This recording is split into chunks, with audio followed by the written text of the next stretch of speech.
पुणे जिल्ह्यातील भोर तालुका तसा पाण्याने संपन्न आहे, पण सद्यस्थितीला भाटघर धरणातील पाणी कमी होत आहे।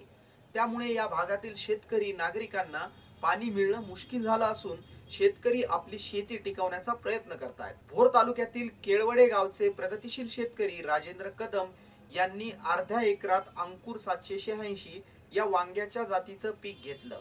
विशेष म्हणजे सद्यस्थितीत देखील या पिकामुळे त्यांचे आर्थिक उत्पादन वाढलंय। पाहूया याबाबतचा आमचा एक खास वृत्तांत। पुणे जिल्ह्यातील भोर तालुका तसा पाण्याने संपन्न आहे, पण सद्यस्थितीला घाटभर धरणातील पाणी कमी होतंय। त्यामुळे या भागातील शेतकरी नागरिकांना पाणी मिळणे मुश्किल झालं असून शेतकरी आपली शेती टिकवण्याचा प्रयत्न करतोय। भोर तालुक्यातील केळवडे गावचे प्रगतशील शेतकरी राजेंद्र कदम यांनी अर्ध्या एकरात अंकुर 786 या वांग्याच्या जातीचे पीक घेतले। विशेष म्हणजे सद्यस्थितीला केळवडे गावात पाण्याची कमतरता असतानाही त्यांनी हा प्रयत्न केला असून हे पीक घेण्यात ते यशस्वीही झाले।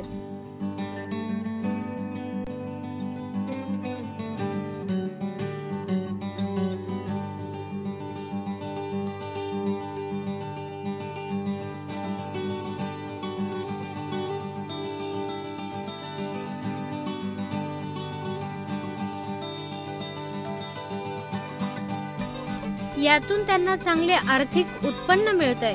अर्ध्या एकरात त्यांनी ठिबक सिंचनाच्या माध्यमातून पिकाला पाणी दिले, त्यामुळे झाडांच्या मुळापर्यंत जेवढे हवे तेवढेच पाणी जाते।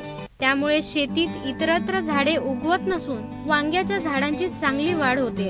ठिबक माध्यमातून त्यांनी गोमूत्र इतर जैविक खते दिली, त्यामुळे वांग्याची चव, वजन दोन्हीही वाढतंय।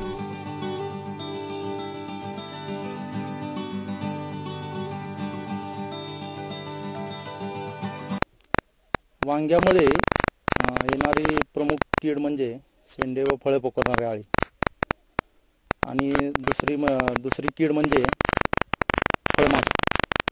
तर यामध्ये शेतकऱ्यांनी कापड्यांचा वापर करून ही कीड कंट्रोल केलेली आहे, जेणेकरून रासायनिक कीटकनाशकांचा फवारणी जाणार नाहीत आणि या किडीचं कंट्रोल होईल आणि रेसिड्यू फ्री फळं शेतकऱ्यांना मिळतील।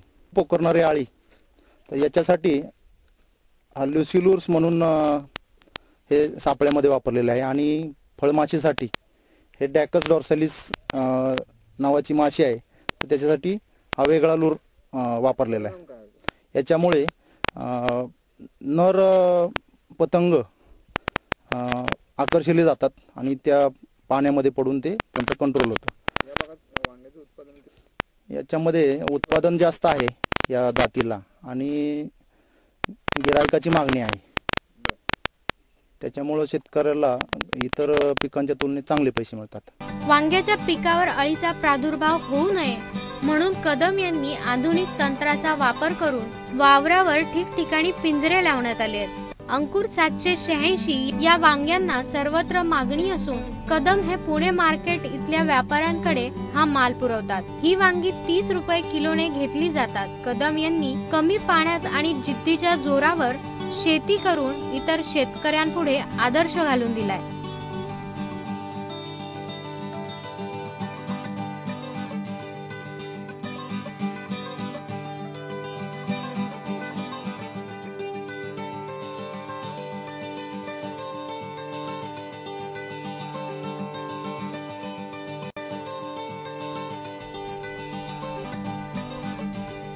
प्रतिनिधी रोहन गवळी, ब्युरो रिपोर्ट जीवन न्यूज, महानगराची लाईफलाईन, पुणे।